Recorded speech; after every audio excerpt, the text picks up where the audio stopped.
মুরব্বীকে ধরে আগাতে হয়।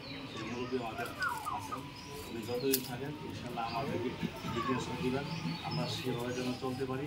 পরবর্তীতে এটা দেখা যায় প্রাথমিকভাবে স্তরে স্তরে এই নেতৃত্ব পরবর্তীতে কত হবে এটা দুনিয়ার সিস্টেম।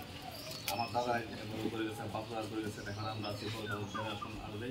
কিন্তু আমাদের যে বৃহত্তর সমাজের যে ঐক্যতা এটার জন্য বজায় থাকে, যে কোনো বিষয় আমরা যেন সমাজের সমস্যার সমাধান করতে পারি, এটা যেন সমাজের বাইরে যেন না যাওয়া লাগে, এটা আমার একটা দায়িত্ব করে থাকা সত্য হয়। যেহেতু আমার সমাজের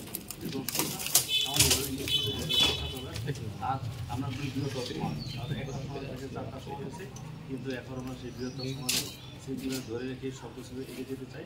এইটাই জন্য আমাদের মনের মধ্যে থাকে এই বাসনাটাই, এই শুক্রবার সবাই আমরা সবসময় শুক্রবারকে লক্ষ্য স্থিত করি এই একটা সেন্টিমেন্টে। সেটা আমাদেরকে হিংসা হয় যে এই সমস্যাটা ভালোভাবে চলতেছে, কারণ আমরা এই একটা সেন্টিমেন্টে চলতেছে, এই সেন্টিমেন্ট যেন বজায় থাকে সকলের মধ্যে। এটা আমার অনুরোধ বলেন, যা কিছু সেটা থাকবে অনুরোধের কথা সমস্যা এই মানে এই মুহূর্তে সবাই এখনো বড় থাকবে। আর যখন যিনি আমাদের মুরব্বী হিসাবে সমাজ দায়িত্ব তাকে ধরে আমরা